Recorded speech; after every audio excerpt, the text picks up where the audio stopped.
Hello, Hockey World. We are here, and it is live, and it is Hockey Week, and we are excited, and we are talking soup to start off with today. Hi. You think we'd be talking about hockey, but we're talking about soup. We're gonna get into hockey really fast. Kevin Allen's gonna join us. When Kevin joins us, we're just gonna start right on him. But I'm going the cup of noodles route today, because it's when I was really poor, I got into cup of noodles for a long time, and I still have every once in a while, just nothing else will do for me kind of thing. It just hits those spots. Same with Kraft macaroni and cheese, which is called in Canada Kraft dinner. Yes. Not Kraft macaroni and cheese. We call them Kraft macaroni and cheese here in the States, as they call them, the States. Yes, as I said before we went live, that was one of the few things that I was capable of making when I was a teenager. I learned to cook as I got older, but because Italian family, basically, if I went near the stove or the oven with my mom, I would get hit over the hand with a wooden spoon. That was her domain, so I wouldn't go there.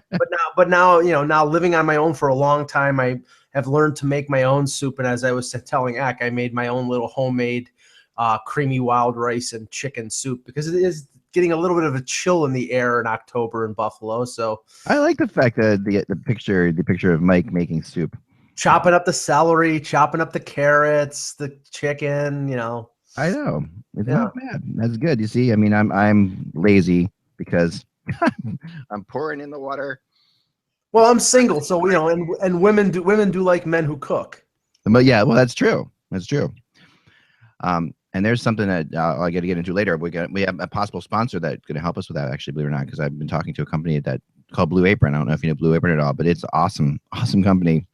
And they send you they send you all the ingredients for 3 meals every week. Everything that you would need, down to if you need salt, they'll give you a tiny thing of salt for it.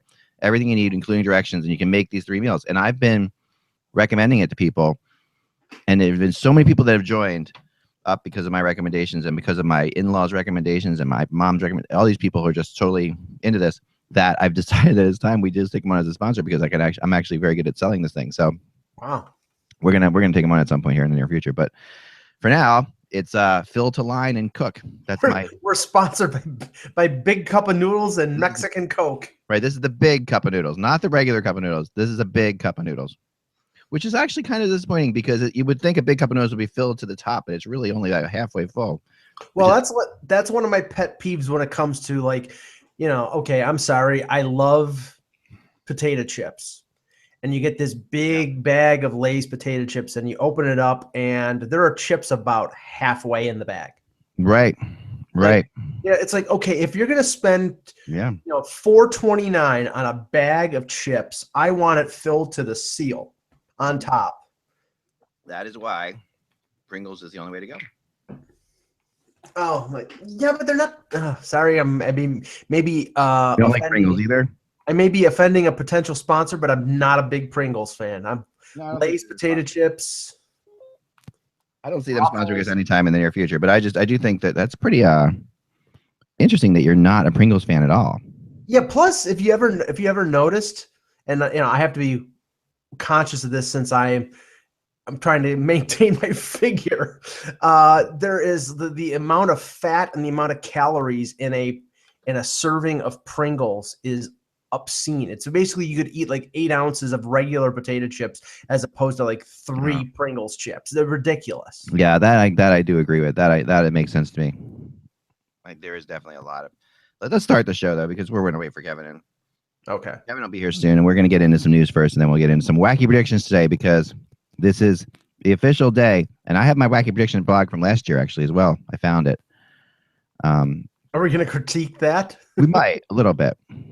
Perhaps. I mean, I had some good things in there last year, but let's start from the top here. Let me just get my thing going, and then we will begin the show. Today is the 5th of October. It is. This is usually the day around the season usually starts by the 5th of October to me. It should have happened by now. It feels like the 4th of October is when the season has started in the past. I think that's probably true. It's 5th, 6th, 7th, 8th, somewhere in there. Late, bro, for the season to start. I mean, everything's messed up by the Columbus holiday, I guess. But anyway, here we go. Canadian Thanksgiving. Remember? Yes. That's true. Canadian Thanksgiving coming up soon, right? Gobble, gobble. When is Canadian Thanksgiving? Columbus Day. So Columbus next Day, Monday. right? That's what I thought. Okay, good. Just checking. Just making sure I had it right. Next Monday. All right, here we go, Hockey World. Hello, Hockey World. It's Monday, October 5th, 2015. I'm Michael Agello. And I am Eklund, and you're watching the HockeyBuzzCast on HockeyBuzz.com, episode number 349. This is the podcast that comes to you every Monday through Friday, 1 p.m. or so. Now I just realized I might have got the episode number wrong. I think that's right. But that gives me another thing to get wrong in the intro. That's all I need is another thing to get wrong. All I need is another thing to get wrong. But let's start off with some hockey news right off the bat. The Flyers have placed Andrew McDonald on waivers, Mike. And this is not completely unexpected, although they were sort of leaning towards Sam Gagner going on waivers. Instead, Andrew McDonald and his $5 million for the next 5 years on waivers. Well, let's see if this is actually for assignment and not just to sort of procure interest in McDonald, which I don't think there's any at that amount. But I just find it laughable, because when I saw that trade a couple years ago, first of all, I think the Islanders got a second-round pick for McDonald, who was an expiring contract. You need to rent a player defenseman, fine. But then the Flyers were impressed enough by him in that little short stint to sign him to the 6-year extension for $5 million. And looking at, even before the way he played last year, I thought that contract was insane. And now, only a year into a 6-year deal, they're placing him on waivers. Now, granted, I believe that was a different administration. That was the Paul Holmgren administration that signed the contract and not Ron Hextall. So, whoever the GM is has the right to, make moves based on what he believes is best. But for the organization, if they have to send him to the AHL and have to eat $4.05 million for the next 5 years, that's a big black mark to the Flyers organization. Yeah. It is. We could definitely sit there, and now we are joined by Kevin. Hello, Kevin. How you doing? Doing well. So we're live, Kevin. We already went live. We're already doing our first little news bit of the day, which is Andrew McDonald being placed on waivers. Mike was just saying he didn't like the trade or the signing when it happened. I'm going to be a little bit fairer on the Flyers in this case, okay, than you are being. He has not played well for a good year now. But when they did make the signing, or half of last year and this year so far in the preseason, but when they made the trade, it really helped them a lot.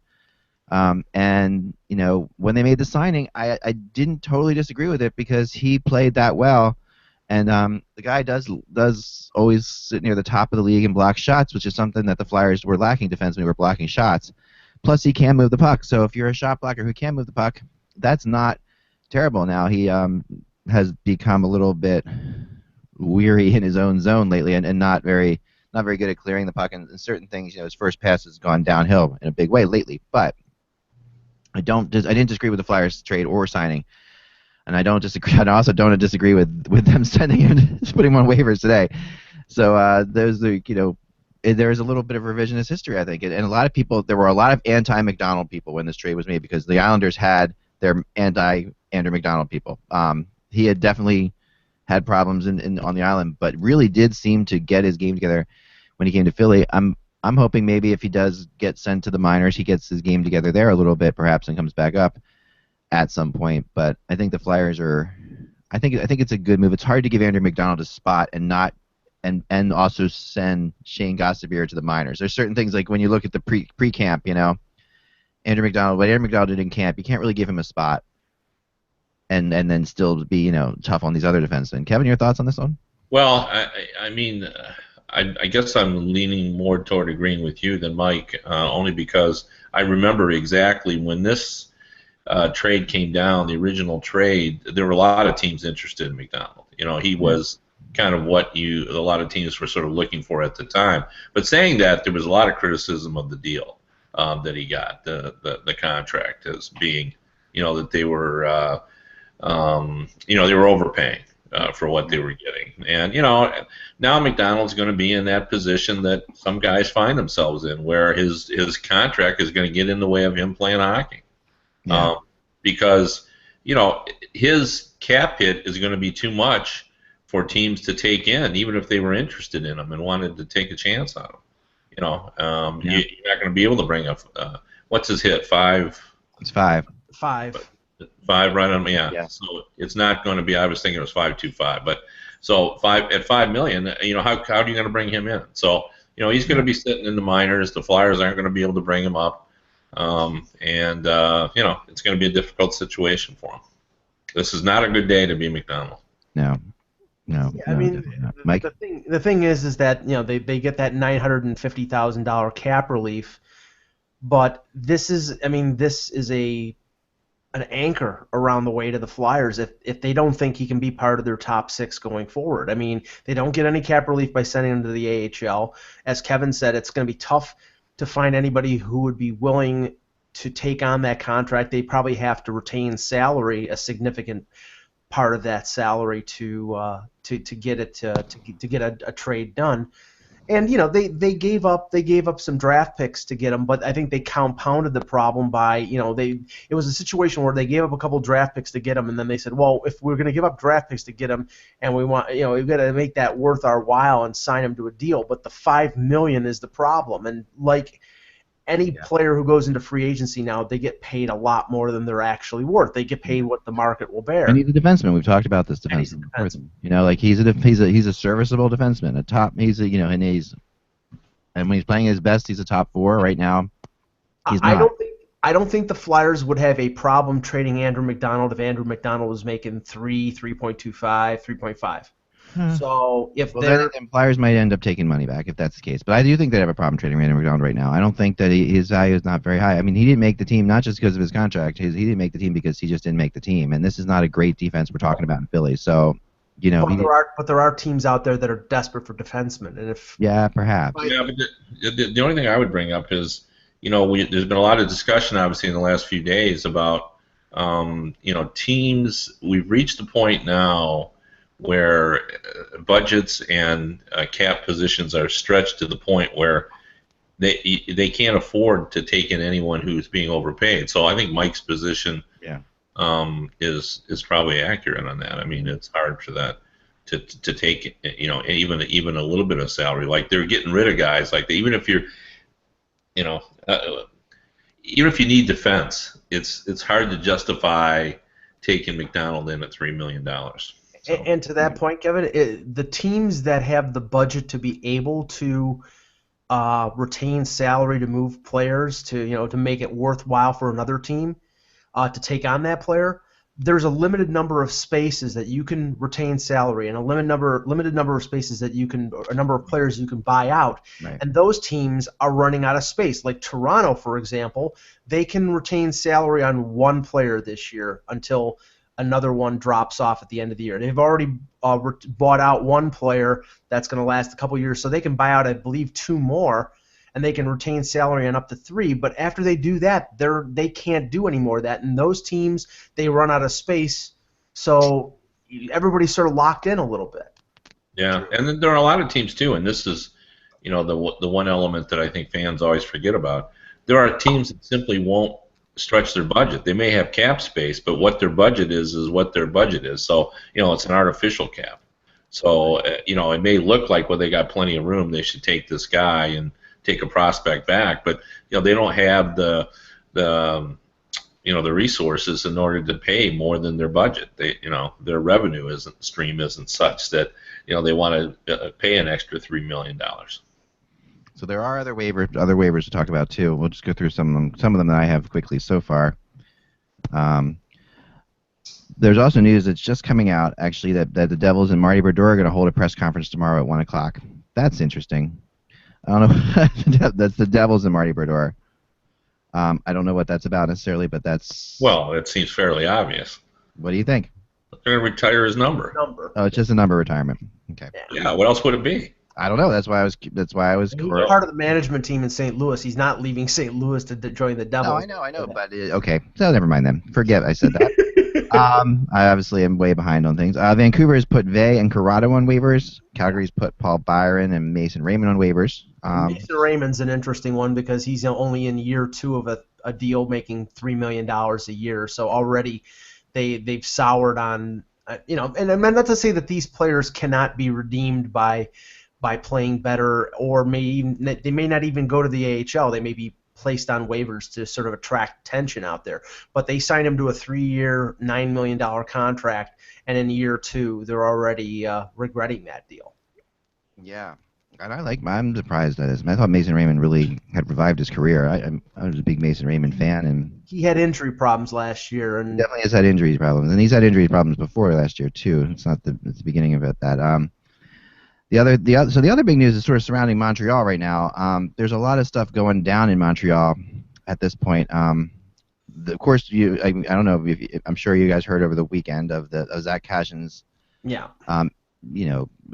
Moto accident. I'm sorry, I can't speak today. Automobile accident, and he apparently has a broken foot and a broken nose. Yeah.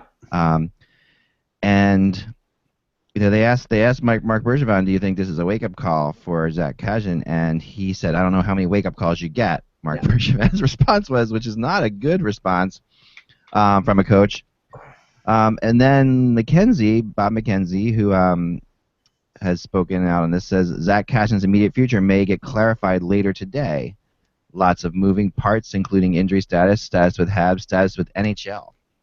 That's so. This could be grounds to terminate his contract. He got injured, right? Off in an off the ice situation.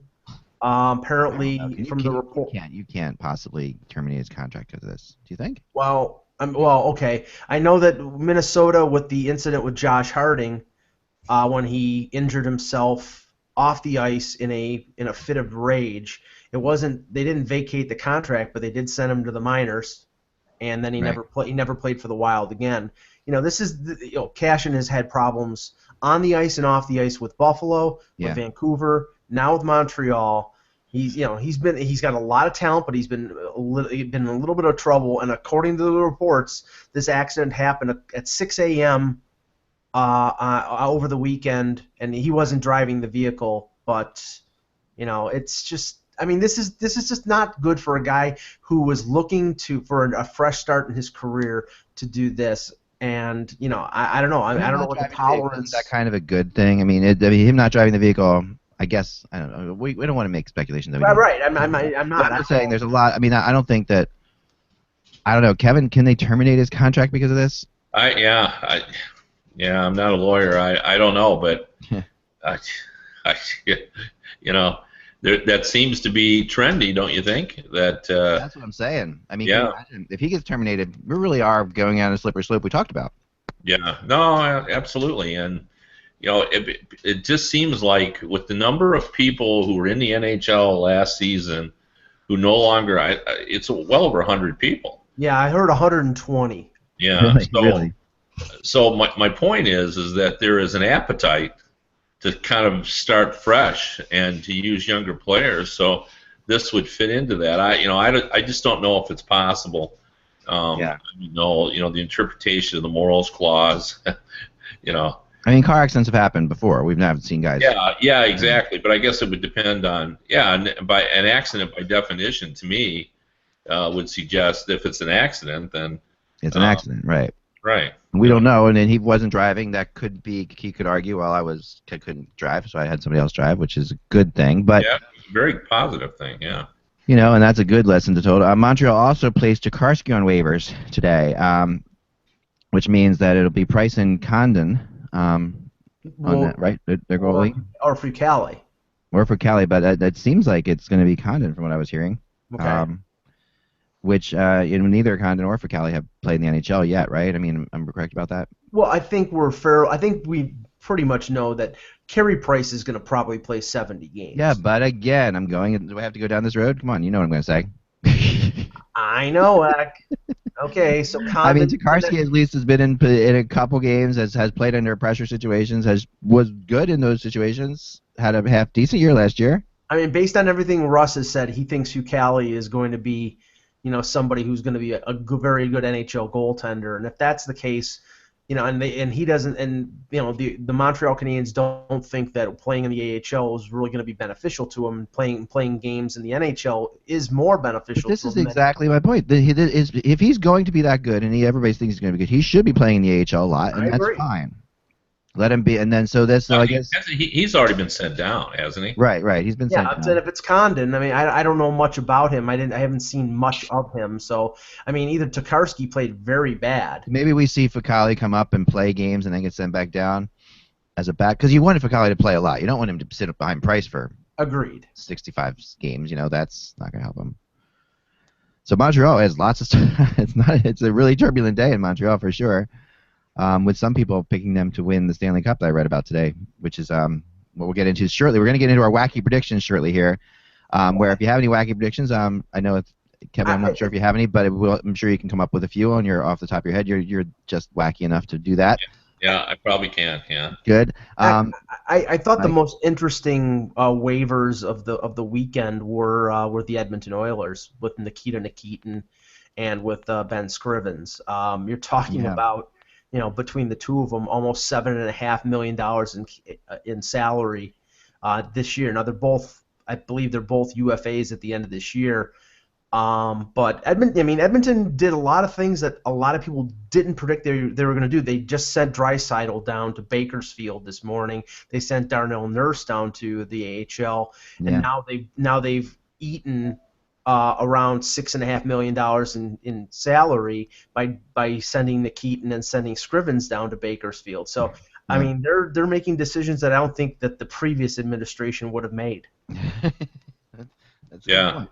Well, there's been a lot of younger players that were supposed to make teams that haven't. Kevin Fiala was supposed to get a real good chance. I mean, he told Laviolette on the exit interview last season that he had no intention of going back to Milwaukee. He stayed there all summer. He did everything that was asked for him, and boom, he was sent down. Stephen Johns, they were going to give him an opportunity in Dallas to play in their top six, and he was an important player in the Trevor Daly, Patrick Sharp swap, and he got sent down relatively early. Dylan Strom was having an excellent training camp, I heard.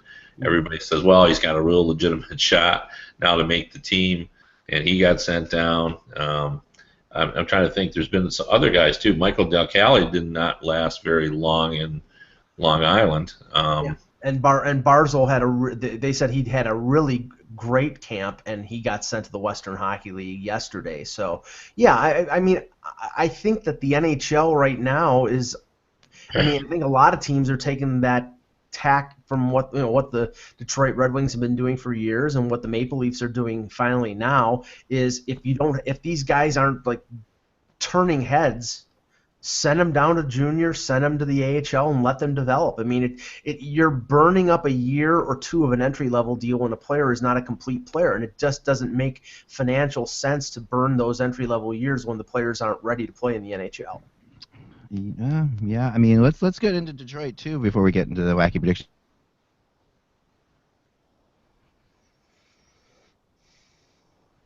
From what you've been saying. I just lost you there.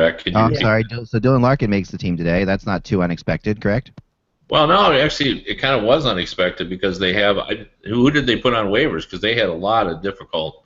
Callahan, Mealy, and one other player that I can find out, but they didn't put anybody of major consequence on waivers.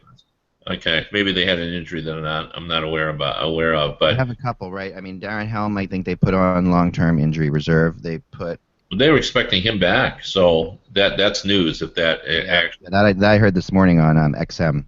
Can check it out further, but and then of course I guess that's who's on injured reserve still, right? Right. Well, Brian Lashoff was the other one. Yeah, so Darren Helm, if going on, that's the difference, because if he was coming back, the thought was that Larkin was going to have to go down. Well, Larkin's ready to play. Yeah. There's no doubt about it, and he's a premium player. I think when fans get a chance to watch him, what they'll note right away is how advanced he is defensively. He's already playing like a 25 or a 26-year-old. Like, he gets the game. Plus, he can skate his way out of all sorts of trouble. He's just a Right. terrific skater, and he's got an offensive upside. So this Red Wings team is really fascinating. You've got Zetterberg, who is totally dedicated, I think, to proving that he can still play at an advanced age, and to show that it wasn't all Mike Babcock. I think the Swedes are all dedicated to that, showing that the Red Wings can perform well without Mike Babcock. And Blashill obviously is motivated as well behind the bench. I think Mike Green's had an impact already. You could see that he'll help their transition game.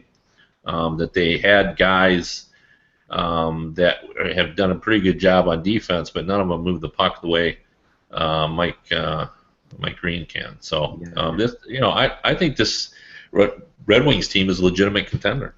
I do too. And they're going to be part of my predictions we get to here in a second. Like after we get rid of the second, which I try to get rid of by clicking around to different pictures for a second, and that is not. Now it's gone. It's gone. Okay, sometimes that works. Anyway, that's Google for you. All right, so let's start with my wacky predictions, and I'm going to start off right off the bat, and I'm going to transition nicely out of saying that the Detroit Red Wings are going to win the division. They're going to win the Atlantic Division, which I think a lot of people are going to think is a little crazy, given this is the division of the Tampa Bay Lightning, and most people are looking at the Tampa Bay Lightning as a team that's going to be back as good, if not better, than before, because they've added players like adding Drouin if he is going to be a top player is an addition, and they haven't lost anything. Plus they've been to the Stanley Cup now, and they've got the taste, so everyone's going to think they're going to be ready.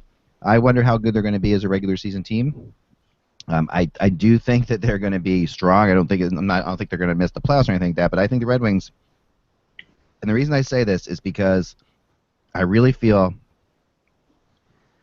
that whenever you see teams that surprise you, there's certain things you can always count on.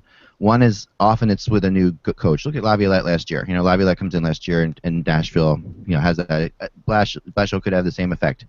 Very similar situation where you had a long-time coach that's gone. Like Nashville had a long-time coach that's gone, in Detroit.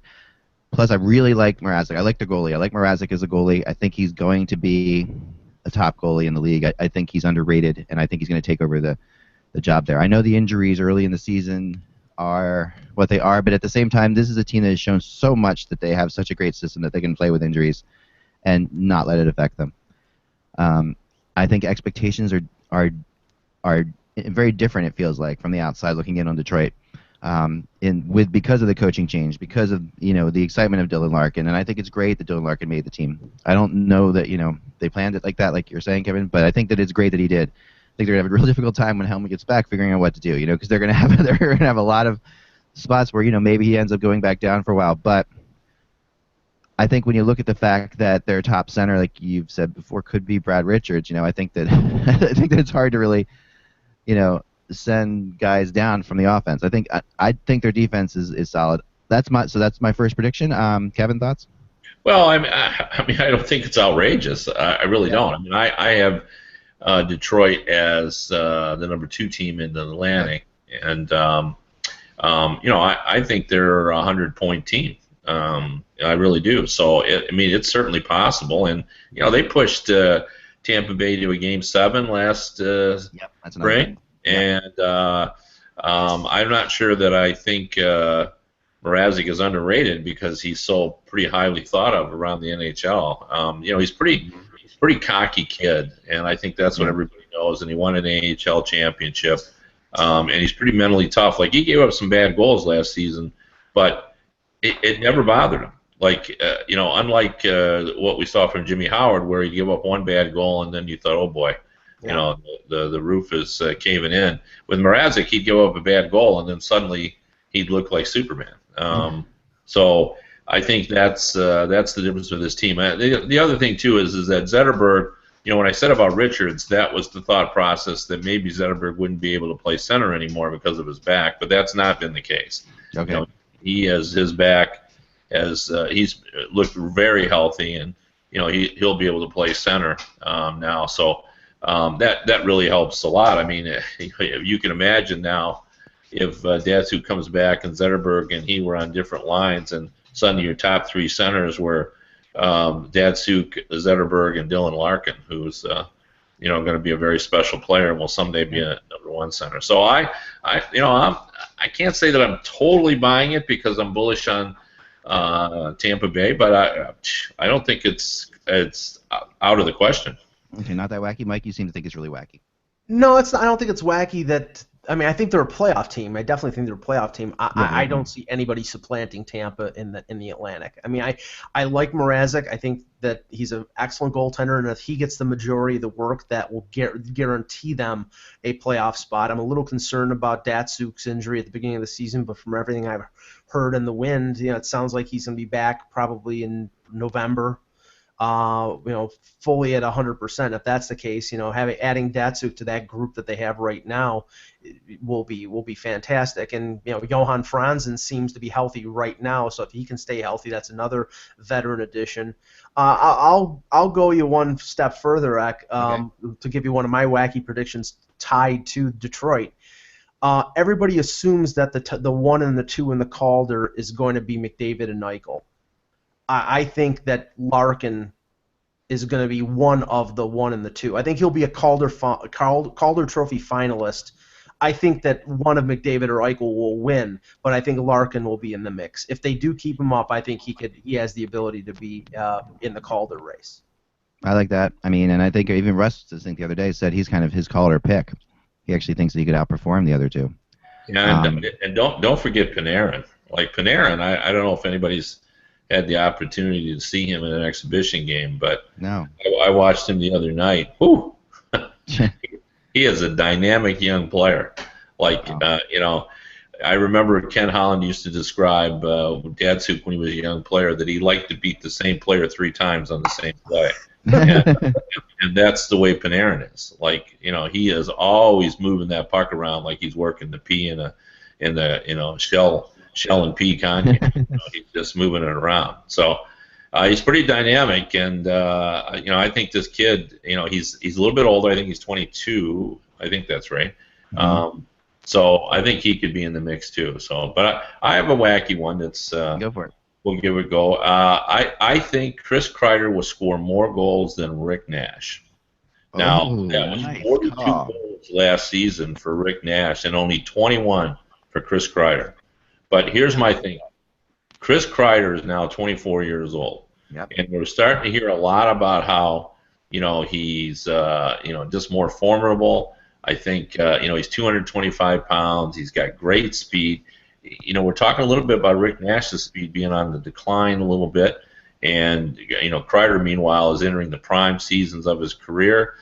I think he'll be above 30 goals this season, and I think Nash might take just a half step backwards. So, maybe we could see a 35, 33, Kreider win. So anyway, that's pretty. I love that one. I love it. I think I'll sign on for that one, Kevin. And you know me, I always look at the monetary motivations when you have Kreider coming up as an RFA at the end of this year, and he sees Stepan making the big money that he did in as a restricted free agent this year. I'm sure that motivation for Kreider is there to put up big numbers to get a long-term deal from the Rangers. So I don't think that's outlandish at all. I really like that. That's a very, very good one. All right, I'm going to go next. I'm going to post these, by the way, in my blog, because I do every year. I do a 30 wacky predictions blog, and I've done this like 5 or 6 years in a row. So I've got some of the ones from last year. I just noticed that someone on TSN who I used to work with did a 30 bold predictions blog for the NHL this season. So it's not the same thing, but it's definitely a bold predictions blog. But yeah, I'm going to go on my next one. Is this: the Chicago Blackhawks will not be in the playoffs as of American Thanksgiving. I think that they will make the playoffs. But I think as of American Thanksgiving, they're not in it. And because as we've talked about before many times, that American Thanksgiving is this magic day that you have to be in the playoffs by to make it. And over the last couple of years, actually, we've seen it kind of taken down because a couple teams have made the playoffs afterwards. I mean, I can see why you would say that because there's been such a changeover there. Yeah. But, and the Stanley Cup hangover possibility. But if Kane is there, if there's no sudden situation that takes him off of the ice, I mean, I think they'll at least be in a playoff position by American Thanksgiving. So I can see why you would predict it, but I'm not so sure. Yeah, the only way I could see it is if that division is such a jumbled mess, and by that I mean, how many games will we have played by then? So that'd be 20. About 20. 20. About 20. So about like if everybody was 12-8, Right. like it would be just sort of just a real mess. Then who knows? Yeah, maybe, but yeah, they can be a point out or something. Yeah. That's what I'm saying. That's the only way I really see that. But mostly I'm selling on that. I still think the Blackhawks are a pretty good team, and I think that Teravainen.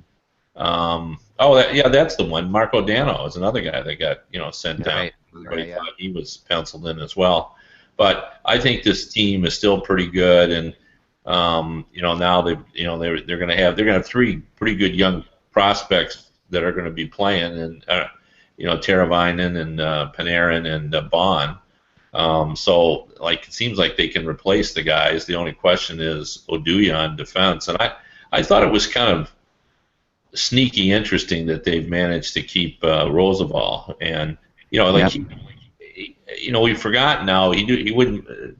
He being Quenneville didn't play defenseman 5 and 6 in the finals, but he would have if he had Roosevelt. Right. Yeah, there's a couple things about Roosevelt too. They're interesting. He basically told them that I'll just wait and you can sign me whenever you want to. I don't want to play anywhere else. Roosevelt wanted to play in Chicago. That was it. Yeah. That's big. I mean, when a player says that to you, and I remember being with Al Samaglia, who used to write for Hockey Buzz and works for Fox. I was talking to him during the Stanley Cup Finals last year in Chicago while I was eating some dip that they had given us in the pregame meal, and Al told me that the biggest loss they had last year was Roosevelt. That he said it was so vitally important, even before all the other injuries. He said he would be not only one of their 5-6, but at times be in their top 4. That he was that important to them, and he thought he was more important to them than Oduya. This is the guy who's followed this team for 50 years now, has covered this team for a good 10 years, and he really said that if they could have lost one player, he would have rather lost Oduya than Roosevelt for the rest of the season. That's nuts. I do agree with you, but he said there were things that Roosevelt did that that relaxed the whole team. He just felt like that was an important player. It's funny. I've gone up and down in Roosevelt's career. I had periods of time where I really was not big on him, but he actually has matured into quite. It's an interesting one. Well, Roosevelt. I mean, he has his role there. That's the key. Well, and the thing is, they brought in all those PTO veteran guys. Like I think Wisniewski was one of them. They walked away from all of them, and they brought back Roosevelt making $600,000. And I'm not sure if he's 100% healthy starting the season, but when it comes down to it, he'll be there, and they know they can count on him because he's been there all the time. So I mean, that was a good move by Stan Bowman to get a guy who's a dependable, probably 5'6" defenseman for a pittance. Yeah. No, I agree. All right, I'll give you my next. Oh, I just gave you 2, right? You have one, Mike? I'll give one. Okay. I'll give one. It's not going out on a limb to say that James Van Riemsdyk will be the leading scorer for the Maple Leafs. What will be going out on a limb is my prediction that he will not exceed 50 points. Oh, we got another bet, Mike. Awesome. I was looking for a 50-point bet. He's gonna get plenty of ice time and everything, but the Maple Leafs, and you can never use the preseason as an accurate gauge, but when a team in the last half of the exhibition schedule can't get over 2 goals, they got shut out twice. They scored a goal, 2 goals, and got shut out twice with most of their NHL players. I think the Leafs are going to be very challenged offensively. Interesting, Kevin. Yeah, I mean, I could see that. I mean, that's sort of a threshold. He could go 20, 30, 20, 29, 21, 27. It'll be close. It's going to be close. Yeah, it'll be close. I don't think that's an outrageous prediction. I think it's possible. I think it's a good bet for you guys, though. Call real quick, guys. I'll be right there. Okay. Yeah, no, yeah. Me, Eck, and I will bet 2 cookies on that one. But I mean, a lot of people think that Kadri will be the leading scorer for the Leafs and not Van Riemsdyk. But again, Kevin, I in seeing what Kadri did during the exhibition season and knowing what he has done throughout his career, I don't know how much patience Mike Babcock is going to have with him. He'll have patience to start the season because there's some talent there, there's some offensive upside, but if Kadri doesn't play things smart in his own end, that's something that I think will drive Babcock batty. And he won't. He's got that 8-year contract, so if he's got that authority and that gravitas there, and you've got Kadri on a 1-year deal, the battle Kadri has won against Ron Wilson and against Randy Carlyle, he's not going to win it against Mike Babcock. I watched that exhibition game the other night between the Red Wings and Toronto, and they had an NHL line out there. I think Van Riemsdyk was playing, Kadri was playing, and Daniel Winnick was the right winger. Yeah, and the Red Wings had no one. Basically, I mean, they were basically playing an AHL team, and the Maple Leafs couldn't get any goals, against an AHL team. So. Yeah, I mean the big players for it was the Grand Rapids Griffins with Glenn Denning and a couple others, and Andreas Athanasiou and Anthony Mantha were the most impressive guys on the ice, and they outshined 3/4 of the lineup that's going to be the starting lineup for the Maple Leafs. So that's my point of view. I think you have some good third, fourth line guys and some decent NHL players on the Leafs, but there's not a lot of finish there, and that's why I think they're going to score less than 200 goals this year. As much as I'd like to say that one of my predictions is the Leafs will be in the playoffs at Thanksgiving, I'm not going to go there. But I still. Do you have any others, Kevin? Do you have another one? Yeah, I do. I'll go that Plotnikov will be as important to the Pittsburgh Penguins as Kessel.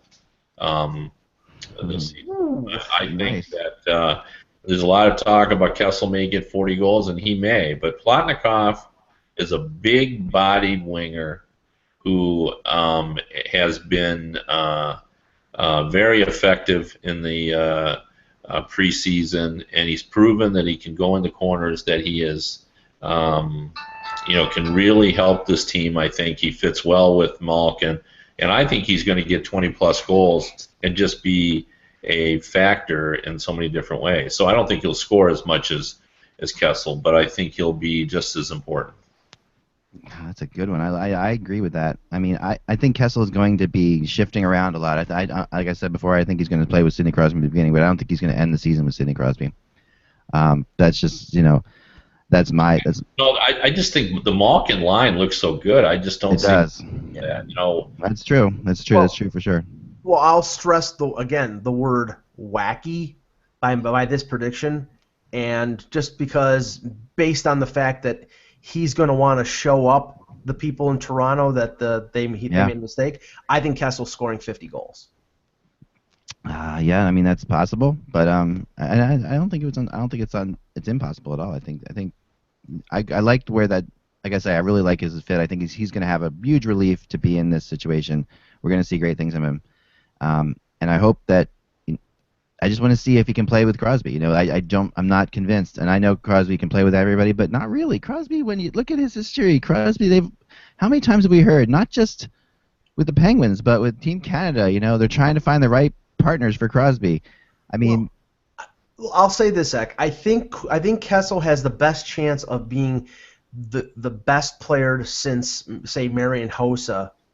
He's definitely the most talented player they played with Crosby. Right, I mean, but what I'm saying is the best player to play with Crosby since Marian Hossa that will be effective playing with him, because Kessel is not only a sniper, but he is an excellent playmaker. He's an excellent passer. So I think Crosby's probably going to score more goals than a lot of people think this year, and not just be an assist man. Kessel can set up. He set up Tyler Bozak for 23 goals last year. Van Riemsdyk almost had 30. It's not above, Kessel, and this is going slightly against my wacky prediction, for Kessel to have more assists than he does goals if he plays with Crosby. But I think he'll have. I think he's going to have a dominant season. Interesting. Okay, the second leading scorer on the Washington Capitals this year will be, and also he'll be an All-Star, and in Nashville, Evgeny Kuznetsov.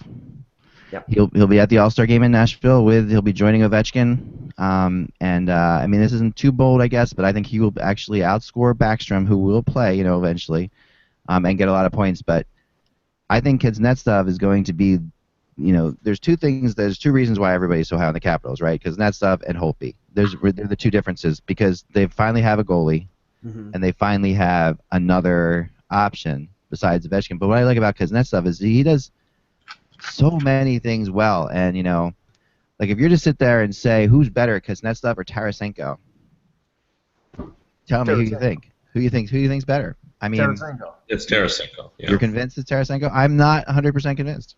Yeah. Who's gonna get more points this year, Tarasenko or Kuznetsov? You guys that both think Tarasenko, right? Tarasenko. Yep. All right, I'll go with that one. I'm gonna say Kuznetsov's gonna outscore Tarasenko. Now I'm not. Okay. I think Tarasenko's a great player, but I think that there's gonna be different kinds of emphasis in St. Louis. I think that you're gonna see Kuznetsov play all the time. He's gonna play tons of minutes. Well, at least he's going to play tons of minutes until Backstrom gets back, and Backstrom's already skating. So. Oh yeah, no, he'll be back, but I think they're going to have a tough time not giving him. You'll see him play a lot of minutes. And I mean, don't get me wrong. I think it's been something that Washington has needed for years to get that secondary scoring threat to take a little bit of the heat off of Backstrom and Ovechkin when they're on the number one line. I mean, there was talk that Derek Roy was going to make that team not as a second line center, but just to provide a little secondary offense, and they walked away from his PTO because they're so happy with Kuznetsov, they're so happy with Burakovsky and all these young guys that they have coming down the pipe that are contributing a lot sooner than a lot of people thought they were. So, I mean, I think Washington's one of the best teams in the Eastern Conference, and it's very possible that Kuznetsov is going to have a breakout year. I just don't know if he's going to have as much of a breakout year as you think. Yeah. Yeah, it's more about Tarasenko than Kuznetsov. I mean, I'm bullish on Kuznetsov too, but Tarasenko is advanced. He's reached the superstar status. Right. He really has. I question he has, and I agree. Kuznetsov is just not as far down the road in terms of his abilities. Plus, he's not nearly as he's a very creative offensive player, but he's not as dynamic as Tarasenko. No, Tarasenko is. I love Tarasenko. This is not a knock on him at all. I mean, I just think that's how good I think Kuznetsov can be. I think they're both in the top. Could be in the top 10 this year as far as players go. I don't throw this comparison around a lot, but Tarasenko is Bure-like. Yeah, no, I mean he is Bure-like. There's no question about it. That's a good comparison. You have another one, Mike? Yeah, the supposed big three in terms of potential free agents at the end of this year right now are Eric Staal, Anze Kopitar, and Steven Stamkos. I think two of those three will be UFAs. Oh boy, two of the three will be actual UFAs. Yeah, one is guaranteed. I think Eric Staal is going to be a UFA. Yeah, I can see that. That's not well. From what it sounds like, Kopitar is probably going to get signed by the Kings fairly soon. The random element here is Stamkos, and I know I'm not going to go down the road that we've gone down many times before. No, but regardless, But I think there's a good chance he could play this out to July 1st. Not to say that after July 1st he doesn't re-sign with Tampa. I'm just saying on July 1st him and Staal will be UFAs. Really? I mean that's possible. I agree with Mike's assessment that Kopitar is the most likely to get signed quickly. I think he likes it in LA. I talked to him about it. And basically he was pretty non-committal about where they were at in the negotiations. But you just had a sense in talking to him that he wants to stay out there. He loves it out in L.A. So I kind of felt that was going to get done. And Lombardi has a history of being able to keep his guys there. Yeah. But as I said before, the complications of the Patrick Kane Taves contracts are starting to show up.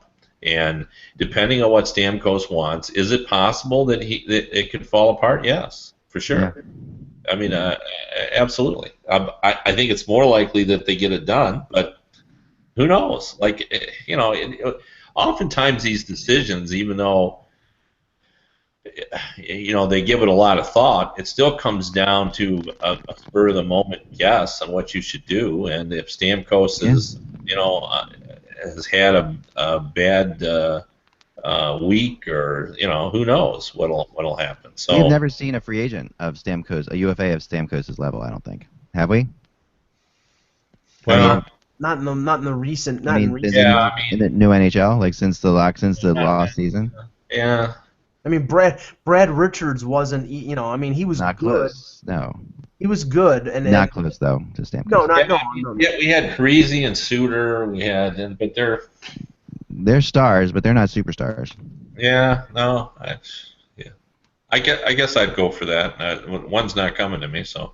Kopitar would be up there too. I mean, I don't think we've had one of his level either. I mean, Eric Stahl's pretty close too. I mean, all three of them are about as good of UFAs as you can get. I mean, yes and no. I mean, let's just say this. And somebody made this comparison, so I'll just borrow from it. Stamkos is just entering his prime. Eric Stahl is just leaving his prime. He's 31 years old. I'm not saying he's not going to have good years, but the risk of signing him to 5 or 6 or 7 years is the fact that in the years 4, 5, and 6 of that deal, he's probably not going to be worth the money that you're going to have to pay him. So, whereas Stamkos, if you sign him for 8 years when he's age 26, he could be very good throughout that contract. That's the difference between the two. There's one reason I don't think this will happen. This prediction will happen. As much as I would love it to happen for Hockey Buzz, I would love these guys to be UFAs, and so we could actually talk about them as UFAs. I think that before they would become UFAs, they would be moved, and I think they would be signed by somebody else before July 1st. I think that they're even if it was just a draft time move, even if it's just a move at the draft, like to think that they would actually go UFA on July 1st is what I'm having a tough time with. They're in control though. If they don't want to move, they don't have to. They have no move clauses. I mean, but if they have a team they want to go to, they go to their team and say, listen, this is a team that, and they're not that they're talking behind the scenes or whatever, but say Stamkos knows that somebody's willing to give him bazillion dollars, a guy like Eric Stahl, there might be a greater likelihood of him saying, okay, Carolina, you drafted me. I played here for my entire career. You're an organization that needs help. So yeah, right. They're going to want to help them. I will agree to waive my no-move clause because if he goes someplace to a playoff contender and puts up big numbers, that helps his value. Whereas Stamkos, I think he wants to stay in Tampa throughout the year. I think he wants to win a Stanley Cup with Tampa. But I also think he wants to get top dollar from Tampa or whoever else. That's why I see it playing out that he gets to July 1st as a UFA and either tries to force Tampa to give him the same type of money that Kane and Taves get or find a team that will be willing to do the same thing. Maybe. I mean, I think that there's only a few teams that can give Stamkos the kind of money he wants if he goes to UFA, so that's going to be real interesting because how many teams can put up $10 million a year? Yeah, no, and they can only give him 7 years, obviously. Yeah, so, unless they trade for him, right? Yeah. I mean, if they trade for him, they can give up 8 years, correct? Yes. So that's why I think a trade would happen before that. Or I'm going to do a little bit of an over/under here for you guys. Actually, yes, over/under because we've all done 3, correct? Have all done 3? Kevin? Yeah. Kevin, do you have one more, or do you? I don't know. What have I done? I think you're good. All right, hold on. We'll wait. We're gonna do a little bit of over/under type thing because we've done that before too, and I wanted to get a couple of them in today before we're almost out of time. Okay. Over/under Canadian teams making the playoffs. I'm gonna throw the number of 3 out there. Over/under 3. Mike? I think it's right at 3. 3? Yeah, Montreal, Calgary, and it's either Ottawa or Vancouver, and I think there's a better chance of Ottawa in the East than Vancouver in the West. So I'll say right on 3. On 3, Kevin. I'm going to take the under. I'm just not sure Ottawa's going to make it. Me too. I'm at 2. I'm at 2 with this one. Yeah, I think it's Montreal and Calgary. I think those are the 2 that and then beyond that, I think that. That's where you'd make a good Las Vegas odds maker though. That's where it should be, is right at 3. Right at 3, right? Yeah. Okay, final point today. Here's my prediction. It's a little bit bold. It's going to go for 3 years. It's a 3-year prediction. Okay, so it's a little bit crazy. Over the next 3 years, Jack Eichel will have a bigger impact than Connor McDavid. My prediction over the next 3 years. Now, I'm not saying over their entire career.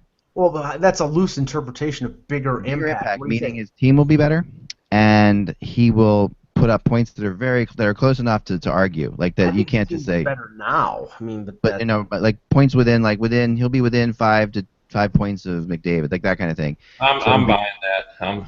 I'm in on that. Yeah. Over 3 years. Yeah. Good. Mike. I mean, it's so loosely based that I'll go along with it. No, but I mean, I think we can all sit there and say, like who's had like. To prevent me being attacked by Buffalo Sabre fans in my backyard, I'll go along. They're both going to be terrific. They're both going to be great players. Yeah, right. They're both great players, but they're going to be linked together. This is like the Ovechkin Crosby war, so they're going to be linked together forever. And I mean, you don't often hear like who's had the bigger impact, Seth Jones or Nathan McKinnon. You could argue that one back and forth. That's a good topic for debate, but. Well, when it started out the first season, it was McKinnon. Now it's Jones. So. Right, now it's Jones. So now we have this is the rubber season to see who's better over 3 years between the two of them. Right? All right, guys, that's all the time we have for today. Great show. Tomorrow we'll be in with our predictions for the Western Conference, and we're going to go through Western Conference tomorrow, and then the Eastern Conference on Wednesday. So get ready. Hockey's coming. Without the buzz, it is just that. Talk to you soon.